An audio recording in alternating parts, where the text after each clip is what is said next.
Welcome to Luxury on Air, where we explore the trends, innovations, and personalities defining and redefining the luxury industry. Hello, I'm super excited to welcome you to the very first videocast edition of our Luxury on Air podcast, offered to you by Deloitte Switzerland and the Swiss Center for Luxury Research. We are just here across the street of Hyde Park in London in the showroom of the Jet business, which is the first and still only jet boutique in the world. Believe it or not, I'm sitting in a fuselage surrounded by original decor of a private jet, and with me we have Steve Varsano, who is the CEO and creator of this business model. And I really thank you for hosting us in this amazing environment. It's a wow location. With us also is Edwin Brenninkmeyer, who is the founder and CEO of Oriens Aviation, who is an exclusive retailer for aircrafts like Tecnam and Pilatus, and who also service and operate aircrafts. Thank you very much for being here, Edwin. So these two gentlemen are two seasoned aviation thought leaders, and together with them, I'm going to explore a little bit the business of aviation, the challenges, but also opportunities that we see in today's world. So thank you very much for your time and for hosting us here in your private jet. My pleasure. Steve and Edwin, how do you get started with this business? Like, how did it all start and what are you doing now? Steve, maybe you want to start. I started learning how to fly when I was about 14 years old. And I sold when I was 16. I got my license when I was 17, and I just thought I wanted to be a pilot. I was in love with it from when I was very, very young. And I went to university, Embry-Riddle University in Florida, which is the only really four-year aviation university in the world. And during the course of being in the university, I learned all the different facets and all the different possibilities in the aviation world and corporate aviation world. So I decided I wanted to figure out, how I get to be the guy who's sitting in the back seat of the corporate jet rather than being in the front seat. And from there, I got a job actually on Capitol Hill in Washington, representing all the airplane manufacturers as a lobbyist, a trade organization there, the General Aviation Manufacturers Association. And it was a great job, but the money wasn't so great, so I worked at night in a nightclub, and then I met a guy in the nightclub who sold jets. And I sort of kept on hearing about how much he was making and all the sort of antics he was going through. And I convinced his boss to hire me. And that was really, I was 23 years old, and that started my career in corporate aviation. Wonderful. And since then, you always stayed in corporate aviation? No, actually, I left. I sold a bunch of jets to a guy who was involved in corporate takeovers, mergers and acquisitions, in what they used to call merchant banking. Now it's private equity. And I sort of left aviation for about 17 years and was in the corporate finance world. But then I decided after coming out of that, I wanted to get back into aviation. And the whole landscape of really how the demographics of corporate aviation was changed drastically from the early 1990s to when I decided to get back in, which was 2009 or so. And that's when all the world changed and all these emerging and frontier markets, like China and Russia and Nigeria, India, all these places which at one time really it was hard getting bread on the supermarket shelves, were now the markets that were buying corporate aircraft to sort of connect themselves to other parts of the world. So I wanted to get to see a lot of my clients, because I'm just the showroom. The reason for the showroom is to see people face to face. And before, when I was in aviation, selling airplanes, it was easy to get on an airplane and see somebody in America. But since the people were now in other places, which are much more complicated to go see, I came up with this crazy idea: build a showroom, get them to come and see me. And that's how the evolution of this showroom came about. The fact that this is the only showroom in this world is, pretty unique. What is the feedback that you're getting? Well, at the beginning, I guess, people told me I should go check into a psychiatric hospital. To come up with an idea to build a store to sell jets and people are going to come and see me, it was really a bizarre idea. And but listen, everything is a bizarre idea until somebody does it. And so I just wanted to be different. I had a USP, you know, a unique selling proposition that had to be different than any of the competitors. So this was the idea, and it was slow coming out of the gate. You know, just like a locomotive, just really tough to get going. But once it gets going and builds up the momentum, and people know what you do and what you stand for, and you get to build a brand, which is a whole nother, you know, subject, you sort of pick up that momentum, and then it sort of carries itself forward. That's a wonderful, inspirational story already, and it also shows that the market is moving very fast. We're going to touch upon that a little bit later.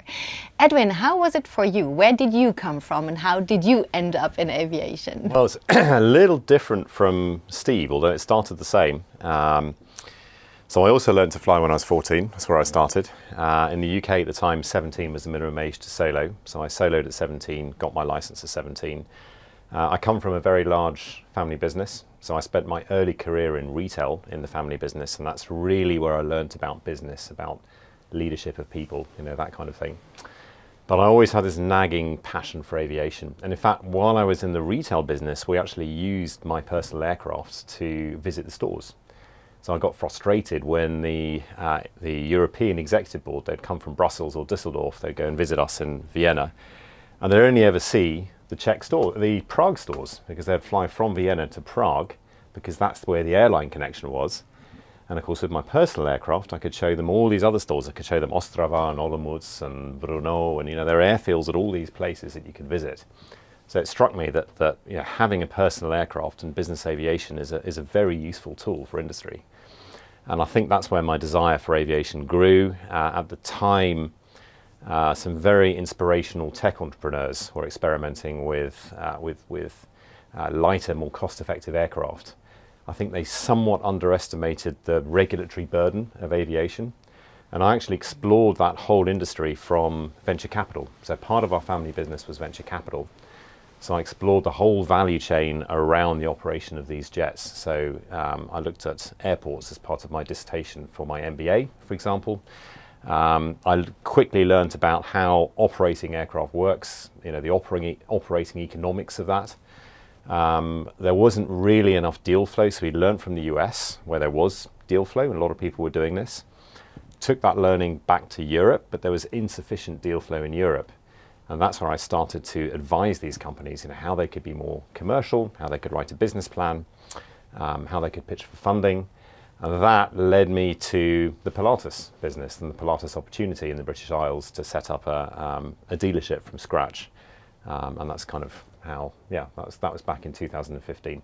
So what does your family say that you left the original retail business and are now in aviation retail business? Well, I mean, the family has always been very entrepreneurial. I mean, that's the whole ethos of the family. You know, we've been entrepreneurial for 6 generations. So the idea, you know, that a family member strikes out on their own and does something that they're passionate about, and if they see an opportunity to go for it, is wholeheartedly supported. And it's something that even within the family business, members are striving to do all the time. It's to be entrepreneurial, find a new angle, which is why Steve's story was so inspiring. You know, that he had the guts to pursue that dream, and had the tenacity to pull through, and made it very successful. And that's the story of entrepreneurship. Yeah. So your family didn't want to sign you in the psychiatric clinic? Well, they probably did, but they maybe at the time. Now, coming a little bit into the market and your whole business, I think for many people, aviation is a big black box, like yachting, for example, too. We already had one podcast episode on that.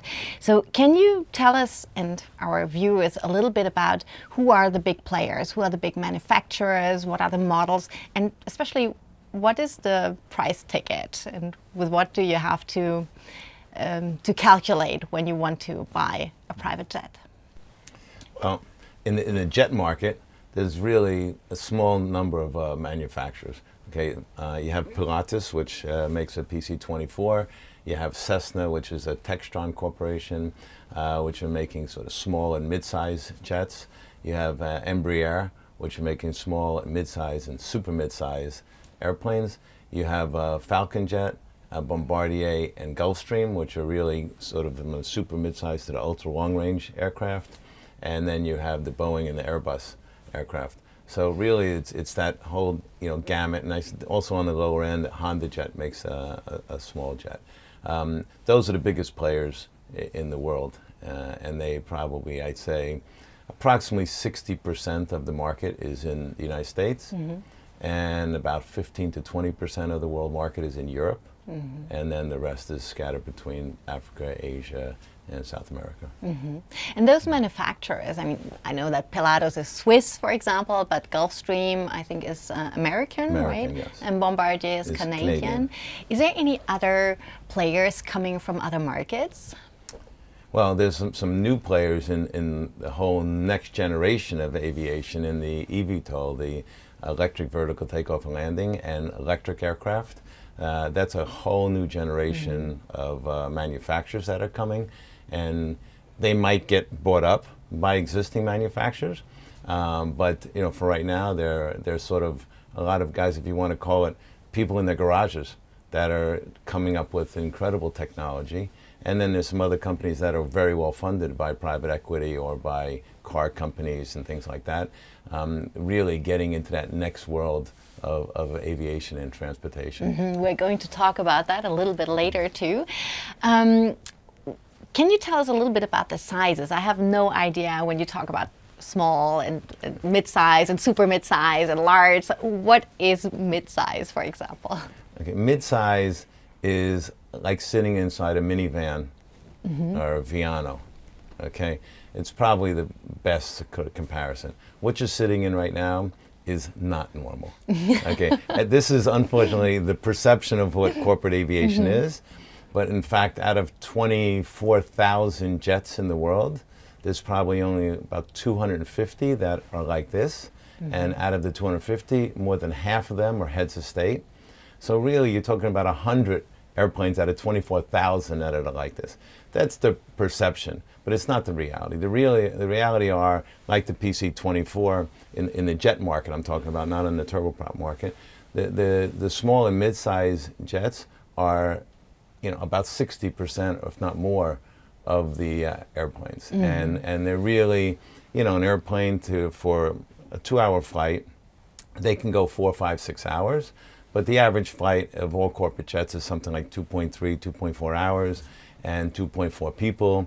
So really those size jets can accommodate most trips. But just, there's the offshoot where you get some that have 10 people, you get some that have 2 people. But really it's really for much more regional flying in the overall scope of things. And I think if I may just add to what Steve said, I think there's also, we at Oriens Aviation, I mean, going back to my background and also Steve's background, we started learning to fly, got our passion for aviation right at the very start. So there is also an upgrade path. People learn to fly in an aircraft, they get bitten by the bug and the passion for flying. And then they gradually upgrade. They start in a training aircraft and maybe they get a personal aircraft, they fly themselves, and they move up, and there is that upgrade path. So that's kind of where we come in. We're introducing people to the very start of aviation. So we work with Tecnam, for example, which is an Italian manufacturer that mostly work with training aircraft. They do some personal aircraft as well. And we're also a service center for Cirrus. So Cirrus is a very big brand that's not a jet. Well, it is a jet. They have a jet as well. But it's more a personal jet, but it's very much at the entry level. So people who've learned to fly, they then experience the joys of flight through a Cirrus, either the piston or the jet, and then they move up and they move on into the world that Steve was talking about. So there's very much an upgrade path as well. Do you have an idea how many people, in terms of a percentage, fly themselves of those owners of a private jet? In the private jet, it's very, very tiny. I mean, it is very tiny. Let me just be clear. We're talking about personal jets, private jets, corporate jets. All jets are owned by corporations. Okay, nobody really buys a jet for personal pleasure use. It just doesn't happen, and it's all because they have a business use for it.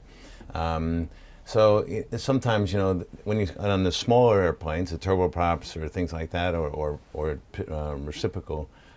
reciprocating engines, they have a lot more owner pilots. But the fact is, when you get into a jet, you know, usually these are pretty big business people. They have so much going on in their head, and it's actually probably not a wise decision to be flying your own jet. And usually when it happens is when they have an owner pilot, most jets are 2 pilot requirements, okay? And they always have the other pilot. And people who fly for one of these guys, or gals, whatever, that they actually don't like flying with those kind of people because they take all the fun part. I mean, the other pilot who's working for this owner pilot, you know, does all the flight planning and checking on the airplane and getting it positioned and putting it to bed and taking it out of the hangar and getting everything ready. And the principal just shows up, gets out of his car, getting in a jet, let's go, and takes off. And after he gets up in the altitude, he gets in the back and sits with his, you know, executives and things. And then he's ready to land. He comes back and okay, I'll take it from here. And the poor co-pilot doesn't get to fly. So, you know, he takes all the fun parts out of it. But the fact of the matter is if you really had to take all that you have to do to be a safe pilot, it's probably, you know, it's such a tiny, tiny piece, and that's because of the safety factor. Yeah, I'd just like to add to what Steve said. I mean, that's very much the case. And as Steve rightly said, I think at our end, there are more owner pilots. So not flying the jet, but certainly flying the turboprop, you do get more owner pilots. And that's really where we can help them. You know, if they've come from a Cirrus or a smaller aircraft or a Vision jet and they're moving up, it's that ability, as Steve said, as they move up in the world and they're spending more money on their own personal aircraft, their responsibilities are also increasing, their business demands and pressures are increasing as well. And we can provide that full range of services where we can still get them to fly the aeroplane, but we're essentially acting as a safety pilot and doing all of that grunt work, as Steve mentioned, taking that all off them so they get to enjoy flying the aeroplane safely, you know, with a safety pilot who can help them if they're fatigued at the end of the day, they've had stressful meetings, you know, the safety pilot's still there to monitor them and to help them in that situation. But Steve's absolutely right, by the time they move on to the jet, you know, typically the PC-24 or larger, they very rarely fly themselves. You get the occasional John Travolta, but it's very rare. It's also very interesting in terms of the use of the private jet, because we always put yachts and jets somehow in the same bucket, but the use seems to be very different, right? Because yachts are mainly for hedonic or pleasure purposes, but a jet is really a business mobility tool, if I understand correctly. A jet is a capital expenditure. It's a time machine. It's really to, you know, increase the flexibility of a corporate executive. I mean, it's used all year round. You know, a yacht is, you know, really for a certain time of year in a certain place. It's sure it could be used for business just as much as you could say golf does. You know, you're building relationships with other people, and you know that's the other thing. You know, people who are working for companies that have a corporate jet or have a yacht, these people are pretty significant in the business world, and people think they just have such an easy life. There really is no off time for these people. These people really are on 24 hours a day, and when they actually are going to a vacation spot, I guarantee you they're going to see other people who are in their sort of peer level that are also operating companies. They're talking business with them. Their husband or wife are partners in that whole you know, business world, and they're just never turned off. They're actually not happy if they're going someplace and there's nothing to talk about business. So people think that they use for personal use, but really there is no real personal use. You know, everybody thinks of this balance of work home thing. It's not a reality. People who are flying for companies that have airplanes, your work life is your personal life. And that's just something that, you know, people don't understand unless you're actually in that world. I think Warren Buffett, he started by calling private jets the indefensible, and then he got converted and called them the indispensable because they're such an invaluable business tool. And I believe, and Steve will know this better than I do, but I believe the majority of people that fly in a business jet in the US are actually middle management. Yeah, it's over 70% of all passengers in a corporate jet. Over 70% is middle management.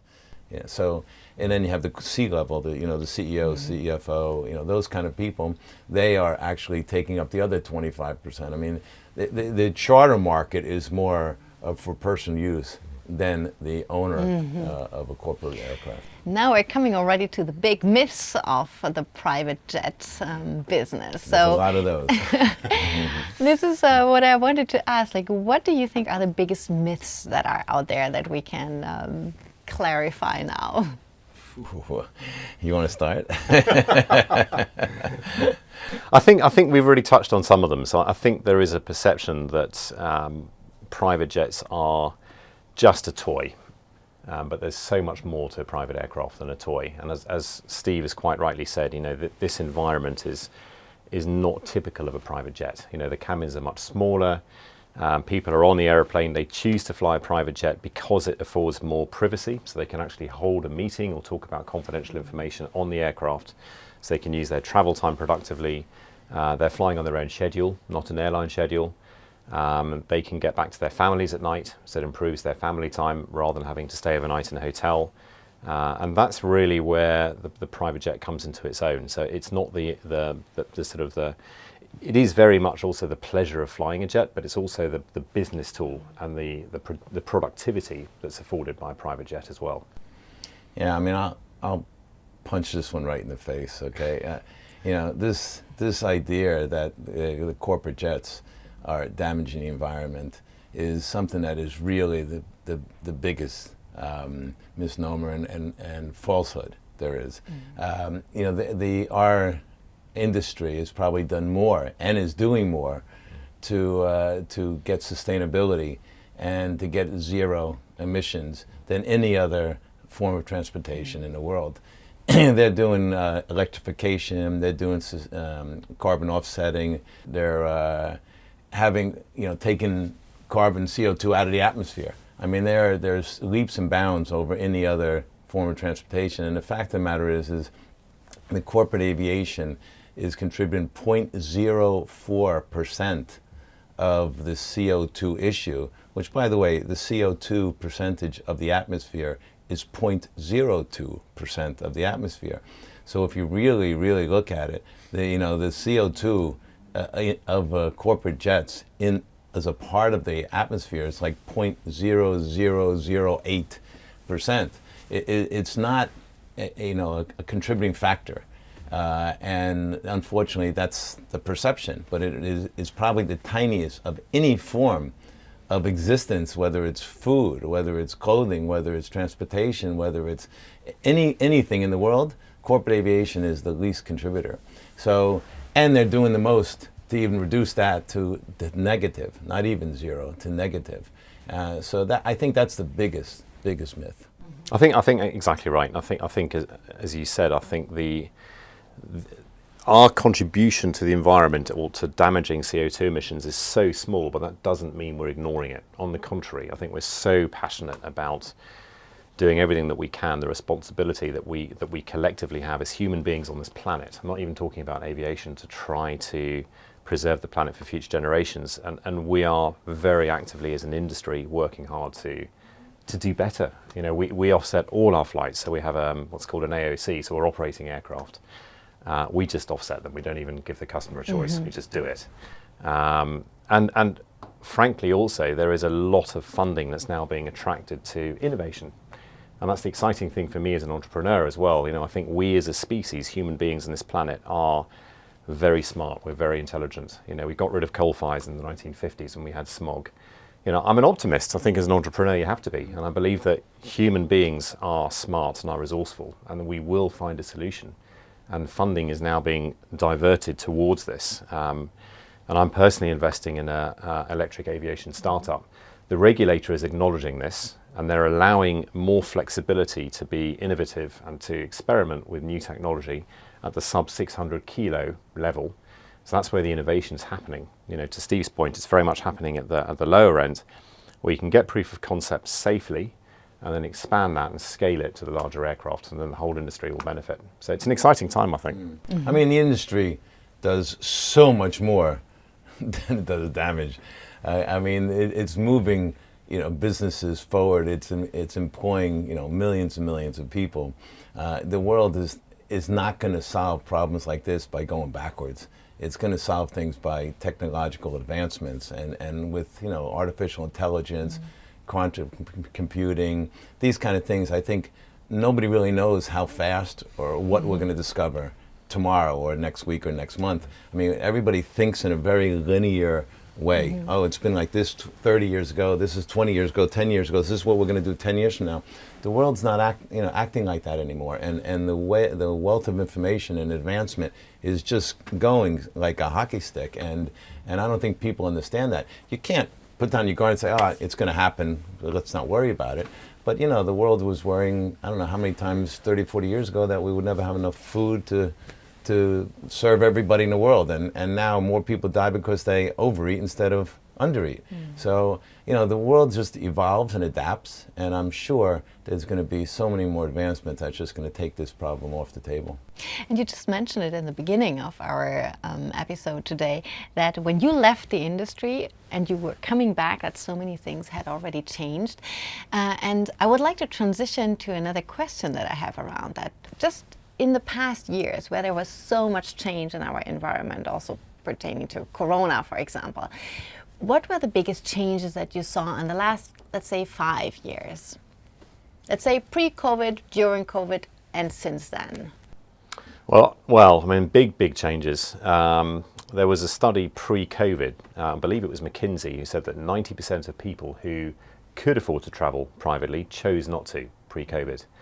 And COVID changed all that. So I think there was a lot of new people came into the industry because of COVID. They wanted to buy security that private aviation could afford, you know, rather than sitting in a large airliner sharing the cabin air with lots of other people. So, and I think once people experience private aviation and business aviation, they really learned about the benefits that it can provide. It's not just simply getting from A to B, it's all the other benefits that we've already talked about.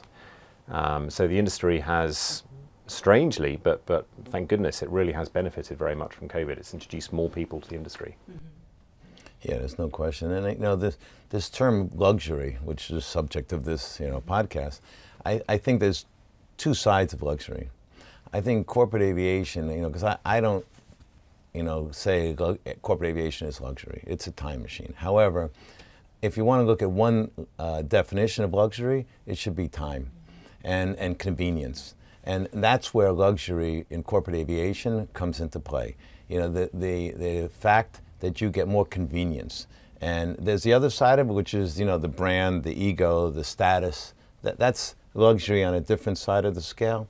But the true luxury of corporate aviation is having the flexibility, having the convenience, the safety, security. There's so many other things. That's, if you want to put it under a name, luxury, fine, it can be called that. But it's a completely different luxury than most people perceive the definition to be. So we had a customer that actually called his aircraft Marty. That was the registration because of Marty McFly, because it was his time machine. So. That's nice. And I saw also at the entry of your door that there is the saying, time is money, buy yourself a jet. Yes. So now comes the literal $1 million question. How much money do you need to buy a jet? Well, actually, it's not as much as you think. Of course, the sky's the limit. You can spend as much money as you want. It's sort of like, how much does it cost to buy a car? You could buy a car for nothing. You can go in and start making monthly payments and have a car. Corporate jets, they can go anywhere. It depends. New, they're probably, the low end is probably around $4 million up to, $100 million. But pre-owned, you can buy jets for hundreds of thousands of dollars as an older airplane, but the maintenance on them is much higher. So you have to find where's that line that makes sense, where age and reliability and reduced maintenance costs sort of. And really the question is what's your mission? That's really the key thing, and that's one of the things we do here in the jet business and on our video wall and our app. What is your mission? Because again, as I said before, nobody buys a jet, no company buys a jet just to have a jet. You're trying to fulfill a mission. So people need to know how far you got to go, how many people you want to carry, how frequent is your trip, what's the budget. And when you look at all those things, it spits out an answer and says, this is the airplane that fits your needs. And, do you go in a short field? Do you go in a long field? Is it high altitude, low altitude? There's so many different things that get put into the sort of computer and comes out with an answer. I think, if you looked at the average price of a pre-owned jet in the world, it's probably $7 or $8 million. And that's for not an old airplane, but not a new airplane. And like I said, you can go way up or you can go way down. It really depends on what your mission is, and that's so important because it's mission driven. Mm-hmm. So if I could extend your question further, I think the entry to private aviation isn't necessarily buying an airplane. It's usually charter. That's usually where people start. So people get the experience. They're maybe considering buying a personal aircraft, but they don't know much about private aviation. So the first step is, well, I'm going to Paris this weekend, let me charter an aircraft. And then they get to assess the different missions and the different aircraft, and then they get to learn about the aircraft. And that's typically where people start. And then they move on to fractional ownership once they get to a certain number of hours. That really is the best model. And then after that, if they really fly in the airplane a lot, or their business is flying the aircraft a lot, they then move to buying the airplane outright. And the other benefit, of course, if you're buying an airplane, and let's say you're flying between 200 or 300 hours a year yourself, you can then also offset your costs by chartering the aircraft out. So the customer does have the option as well of reducing his cost base or her cost base or the company's cost base by making that asset productive when they're not using it themselves. So there's all these different options. Mm-hmm. What I also find very interesting is the pre-owned version. I think we normal people, when we think of private jets, we always think it's just the latest in the news, but that there is a whole business of pre-owned and refurbishing those aircrafts and reselling them. So is that something you're doing, like refurbishing aircrafts? We don't refurbish aircraft, so we do sell pre-owned aircraft, but we're very specialised. We focus on the aircraft that we specialise in. Steve does all of them, so he's got broader experience. But yeah, I think there's a trade-off. If you're buying a new aircraft, then the entry cost is much higher. It's a much higher dollar amount. But you're benefiting from the aircraft being under warranty. Usually benefiting from a maintenance program. So the cost of operating that aircraft is typically a lot lower. That's something that we've experienced. I'm sure you've experienced this as well. A lot of people, they think, wow, I can buy a really big jet for a surprisingly low sum, but they've got to ask themselves, there's a reason for that. They've got to look at the engines. Most engines are actually on a program, so they would be buying into that program. But typically the cost of you mentioned refurbishing, so bringing the aircraft's avionics up to modern standards can be astronomically high. Mm-hmm. So there might be all these costs, the maintenance costs that are due, of let's say a pressurized fuselage that's had lots of cycles of being pressurized and depressurized. There's lots more maintenance checks that become due with older aircraft, and that depresses the acquisition cost, but can really inflate the operating costs. Mm-hmm. Yeah, like Edwin said, first of all, I probably tell 25% of the people who talk to me about buying an airplane don't buy an airplane. I actually tell them, you don't need an airplane, you're not using one enough. And you should do exactly what he's saying. You should charter, you should buy a fractional. And that's a better, use for the model you have. And you get to a certain point, whether it's, we sort of say, if you're gonna fly more than 150, 200 hours a year, you can start justifying the acquisition of an airplane. But I'm not talking about from a financial standpoint. I'm talking about from a logistical standpoint. Because you never really can tangibly say it's cheaper to fly on a corporate aircraft than on a commercial airplane. The problem is that most of your benefits are intangible from a financial standpoint. If you are living in some city that's not in London or New York City or Paris, and you need to fly, you have to drive hours to get to a commercial airport. And then it's going to take you to an airport that's not necessarily close to where you're at. Most people, for example, would have an airplane and leave, let's say, out of London or somewhere else in England and want to fly to somewhere in the south of France and then go to South Italy and then go up to, let's say Germany. And they can do all that and be back home that night. Now, if that's a corporate executive, there's a value to that person's time to be in the office, working, be in contact with his office all the time on the telephone in the airplane. And he might say, you know what, I have to go to these 4 places, but flying commercial, I don't have 4 days to do this. I'm not going to go. And there could have been a multi-million-dollar contract that they missed, or a property they could have bought, or anything like that. And they pass up a lot of these opportunities because it's too inconvenient to go to. So those are the tangible benefits of having a corporate aircraft. You actually don't think about it. On the spur of the moment, you go and do something. And that's the whole way of being successful in business, being someplace or somewhere where other people just don't go. And that's a big, big benefit that you just won't fly if it's too inconvenient for commercial purposes. Mm-hmm. Thank you very much. I would like to touch on one subject that I know is very dear to you, Edwin, and I would also like to hear your opinion about that, Steve, and is the integrity of the business. I think another black box where we from the outside don't have a very clear idea about who are the people and how do you ensure good business practices in a business that is, maybe a little bit secret for many outside people. Gosh, where do I begin with that one? I think the first thing is my background. So I've come from a family business. I'm one of the youngest of the 5th generation, the 6th generation already in charge. So we've been doing business for a long time, and I think we've always prided ourselves on acting with the highest integrity. I think that's the secret to long-term success, long-term value creation, is doing business ethically.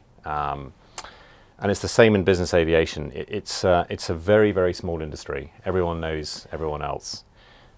If you develop a reputation for acting with integrity and acting for long-term value creation, you're just going to succeed. And I've read lots of books about doing business ethically.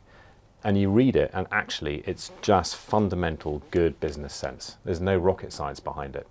But let me give you an example. If, let's say, during difficult times, you've got aircraft in stock that you're struggling to sell, the temptation is always going to be there to sell that aeroplane to the first person who walks through the door. And as Steve quite rightly said, one of the most important things is, what's your mission? Is this aeroplane right for you?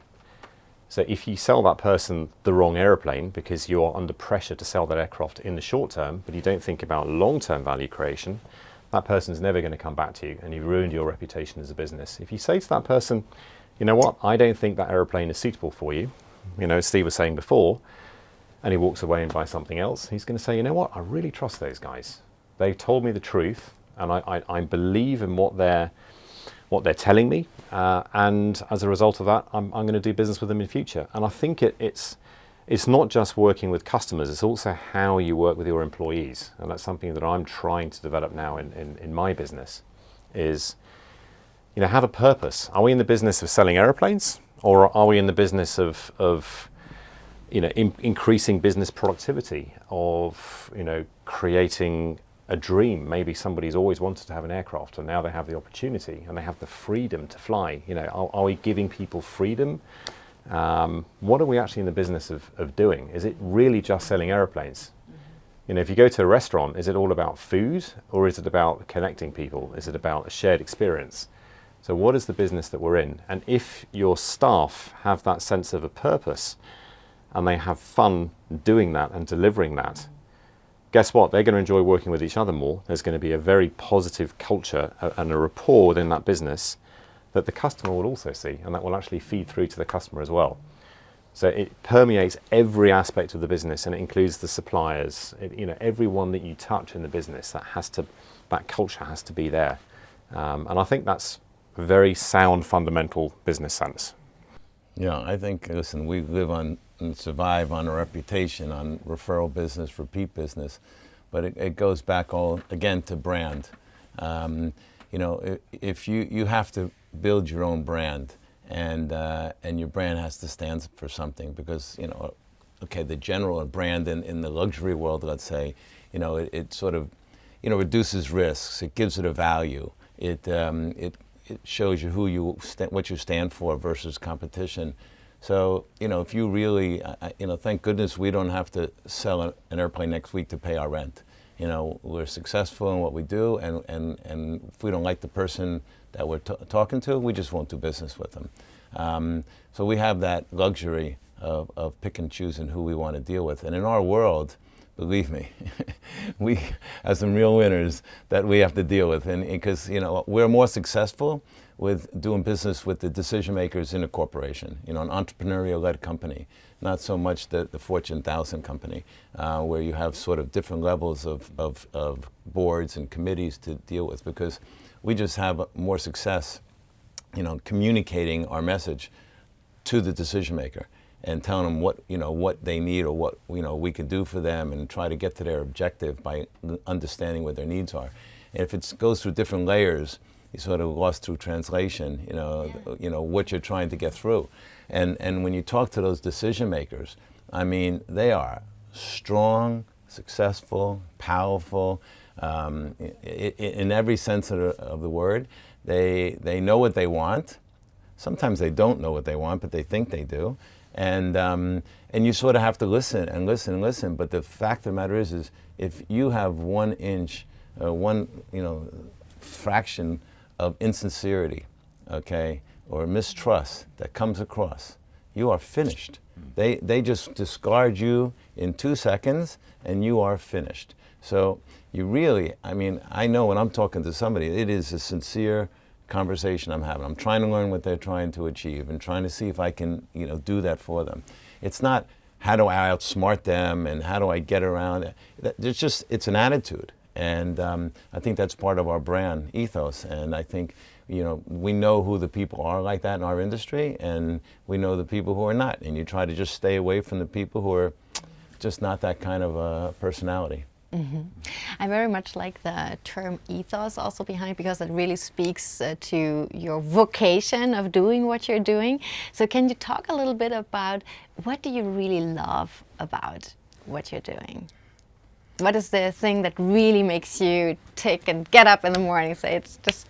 Well, for me, it's the adrenaline of the people who I work with. Mm-hmm. There's no question. Whether I'm now selling airplanes, it's like the back of my hand. I know it. I know what I'm doing. It's great and it's fun. I love it. It's something I know everything about. But really, every single person we're doing business with, I learn something from, and it's a challenge, and it's a tough challenge. Sometimes I pulling hair out of my head. So why am I in this? They're driving me crazy. They're driving me nuts. How can they do this? But the fact of the matter is there's different cultures in this world, and if you don't understand that, you will never succeed in this business, because people who want to think that everybody should do business the way you do it, you're going to fail. You have to understand how people think, what's important to them, and try to see if there's some middle ground of what you're trying to achieve and what they're trying to achieve, and make both sides happy or equally less happy. And that's really the adrenaline I get out of doing this business, is just learning, a sponge of information, and also given my experience, and giving it to some people who think they know everything, and be able to educate them. There was a clothing company in New York when I was a kid. I remember it had its advertising moniker was, "An educated consumer is our best customer." And I don't know why, it stuck in my head for my whole life. And so we really like to educate the client, and through our app and our technology, that's really, people see it. And because you can't tell a successful person you don't know what you're talking about.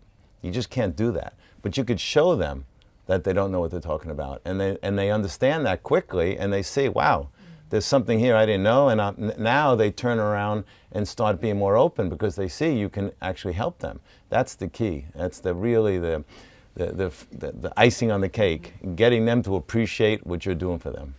And the first step to be able to do that, you have to first earn their trust. And of course, that goes back to doing business ethically again. So, it goes back to that. But I think I would completely agree with Steve. I think it's the same thing for me. I think it's such a personal thing and an individual thing. When you're working with a customer, they're all different. They all have unique needs. Similar to Steve, we also work with decision makers. We work with entrepreneurs who have their own business. And it's understanding what their requirements are for themselves, for their business, and earning their trust is step number one, and then being able to educate them. Most jets will fulfill 80% of the customer's mission. It won't fill 100%. There are going to be some things the jet just simply won't be able to do. And so there's going to be a little bit of a trade-off, and I think it's sitting down with them, being open and honest with them, earning their trust, educating them, and then delivering a service that's unique to them, to that particular person. It's not the same service for all. It's very tailored, very individual, very specific. And then the real joy comes at the end of that process, when they really get their, deliver value from their aircraft and it exceeds their expectations. I had that experience myself. We both did, flying, and it's that whole beauty of flight and that joy that aviation can bring, and that increase in productivity, that increase in business success, that all those things come together. Do you still have time for enjoying the beauty of flying? I do. I'm very, very, very privileged to. I still do a lot of flying. So I do fly for our charter company. So I do fly the line. I tend to do a lot of the demonstration flights myself, because I think it gives credibility to our business if the owner and CEO of the business flies the aeroplane him or herself. So I do the demonstration flights, and that builds the rapport with the customer. So you get to meet the customer, you get to understand them, you've got to be very attentive and listen to what their needs are. So yes, I fly the aeroplane myself for demos. I do charter flying, and I also do a lot of personal flying outside of business as well. A lot of different types of aircraft. So I'm an addict. Yeah, unfortunately, I don't get to fly anymore. But I fly in all the corporate jets all the time, or the turboprops, and I love that. And I'm always find myself, going up to the cockpit and talking with the crew and watching what's going on, and again absorbing more what's happening up there and learning what's happening up in the cockpit. So it's something I definitely still in touch with and love. But unfortunately, I know my limitations. If I was sitting there trying to fly an airplane today, I'd be on my phone answering some message, and I forget to put the landing gear down or some crazy thing. And my brain is on, too occupied, and I just know the limitations. I get myself in trouble. Would you say there is something like a private aviation lifestyle? I don't know. I think I'm fortunate enough. I think that a lot of our social circles, are people who use corporate aviation, and so we and the places we normally go on holiday are usually places where a lot of these people are. And so again, as I was saying at the beginning of this conversation, I'm never really on vacation. Even if I'm on vacation, I'm out networking, I'm talking business. But that to me is fun. That's part of, again, my ethos, my work, sort of my idea of work. And I've been doing it, I've been working since I'm 7 years old, sweeping floors in a restaurant and a beauty salon.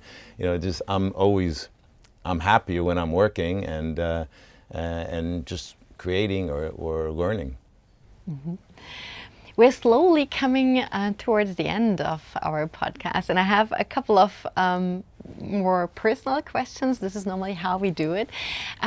Maybe one question about fun facts. Is there any peculiar thing that a customer ever wanted to have in the interior of a private jet? Well, I can tell you, this is the most boring answer you'll ever get, because it's the truth. Nobody does anything crazy in the interior of a corporate aircraft. It's everybody asks this question, but the fact of the matter is it is a piece of transportation. It's like saying, what do you do to the inside of your car? Okay, it's not anything I'm not saying nobody ever has done it, but you're in this tube for many, many hours. It's not like you're in a house where you make one room special or a different piece of art up there. You're in a tube. There's no place of decoration in there. It's just, some windows and a shell. And unless you're on one of these kind of Airbus or Boeings, I mean, it's not a luxury kind of idea. It is transportation, and it's getting from A to B, and it's the most boring answer I know you're expecting, but that's the truth of the fact. That was another myth we had to uncover. It's another myth, yeah. So yes, I agree. In fact, we almost advise our customers not to spec their airplane because one thing we're very proud of with our products is the residual value. So our aircraft have the some of the best residual values in the industry and in the markets. We're very proud of that, and we say to our customers, well, just think about that. So if you're going to spec a very garish interior or a very striking paint scheme, which some customers do, and they like it, but it might impact the residual value of your aircraft when it comes to sell the airplane. So it's just something to bear in mind. So it's a bit of a joke between ourselves and Pilatus. Most of our customers tend to spec, or a lot of our customers tend to spec the outside of the airplane in a sort of metallic blue with silver. So Pilatus say, you can tell it's an Oriens airplane because it's blue and silver. Yeah, the outside's different. Yeah. Well, the outside you can be a little more creative, but the fact is the inside. And then most people want their privacy anyway. And if you make it too obvious, then you're not blending in. You're making it a little bit more stand out. So you can't have your cake and eat it too. And can you share any of your craziest stories that you ever had in your career in this business? Oh gosh. Have you got one? Well, you definitely got one, so I know you got a few. So. I mean, you know, my very first jet I ever sold, that's the old time one where actually I was, you know, on the delivery flight with 2 representatives of the buyer, and they wanted me to pay them a fee. And I was trying to argue with them, but they were South American, and we were flying to Miami, and they said, well, you know, you're going to come with us to our country, and, you know, we'll get it all settled up. I'm like, you're crazy. I said, I'm getting out of Miami, and this deal's over. And he pulled out a gun on me, sitting inside this little airplane, this little jet, and said, no, you don't understand. You're coming with us, and if we don't ever get our money, you're never going to go home. It's my first aircraft transaction. And so I was held at gunpoint to try to get them to pay a fee. I ended up escaping when we landed, because in those days we didn't have mobile phones, and I had to go into what they call a fixed base operator, where we fuel the airplane up. And I actually escaped from these guys, but I was shaking in my pants for the next month while they would come after me. But that was the first aircraft transaction I ever did, and why I stayed in the business after that, I'll never know, but here I am. So, I was just about to say, you really need to love your job. Wow. Yeah. I can't top that story, I really can't. But I mean, I think it was probably the first or the second aircraft we sold. So I just set up my business. You know, we're a new startup, you know, desperate to make this work. And of course, if you just started a company, you tend to be all things, you know, to all people, and you're very thinly spread. And we had an aircraft delivery, which coincided with the Goodwood Festival of Speed. And we thought, how on earth are we going to do this? How am I going to be in 2 places at the same time, delivering this aircraft for the customer and going to the Festival of Speed? So we decided to invite the customer to Goodwood. We said, hey, you know, fancy coming to Goodwood? We've got a little surprise for you. And we delivered his aeroplane at Goodwood. So that solved the problem. The customer was completely amazed. He thinks it was all intentional. So I'm now saying to the public, and if the customer's listening, he knows now that it wasn't quite intentional. So confession time, but it worked out beautifully. So yeah, that's my story. I like yours better. I wasn't held accountable. 2 very smart entrepreneurs. Maybe to end up this podcast, what would be your recommendation for anyone who has entrepreneurial mission and who is new in a business? What is your learning after your many years as an entrepreneur? Well, there's 2 different answers there. The first one was, you know, a business person, what's your advice? My main advice would be stop apologizing for your success. Buy a jet. Okay, that's from an existing business person. But from an entrepreneurial, if you're starting up a business, I mean, listen, you have to really, really love what you do. That you just have to live, you know, breathe, eat that subject, that whole thing. And you just have to have an attitude that no matter what happens, no matter how bad it gets, I have to stick with it and stick to it. It's entrepreneurship is the loneliest job in the world, and it has some real lows. Okay, everybody sees, you know, the kid who gets an app and the next day he's got $1 billion. But that's not reality. And there's just so many down times, and you can't really share it with a lot of people if you're a true entrepreneur. So you just have to be ready for it. It has so many gratifications. It's just, you know, everybody loves feeling good about doing something themselves. And that's the whole key to being an entrepreneur, really thinking, wow, I created this. It was me. I did it. It's just everybody likes to feel good about themselves. And but you just have to be ready for that down time, and there's a lot of them. So you got to just keep going, because guaranteed tomorrow is going to be better than today. Yeah, so following on from what Steve said, I think, you know, clearly I'm an addict. You know, I love flying, so I'm very, very passionate about it. So I would like to encourage more young people to come into this industry, because it is a really cool industry. It really is. I mean, it's you know, I've been very privileged to been in this industry for a long time, and I think that, you know, what Steve said as well. I think have a purpose, find that niche. You know, what's the niche? What is the problem you're trying to solve? using aviation. If you have that purpose, that'll get you through the difficult times. Have that purpose, remember the good moments, the joy of the customer when he got his aeroplane in Goodwood, and he's seeing the success of his aircraft and his business transformed by using his aircraft, and that gets you through the difficult times. I really think that's the key, and I think honestly now is a very exciting time to enter the aviation industry for all the reasons we've touched on before. There is so much innovation happening, there's so much technology happening, there's a real drive to make the industry more sustainable, to improve what we're delivering and make it greener, make it more environmentally friendly. And I think that's something that resonates with a lot of people who potentially might be entering this industry. Make it happen. Enter the industry. That could be your purpose. And it's an exciting time. There's funding available now for this. Follow the dream, go for it. Have the tenacity that Steve had to do something different and go for it and pursue that dream. Thank you. These were very inspirational final words. Thank you so much for this fascinating conversation. I personally learned a lot. I hope our viewers and listeners too. And I'll let you both take you off to the next business appointments in your busy schedules. Thank you so much. Thank you. Thank you very Thanks very much. Appreciate it. Thank you for listening to Luxury on Air with Oriens Aviation and Felicitas Morhart.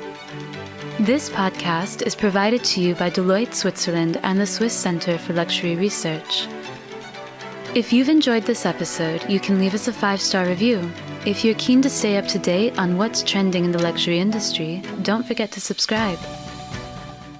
As always, you can find more information about the current episode in the show notes. We wish you all the best. Until next time.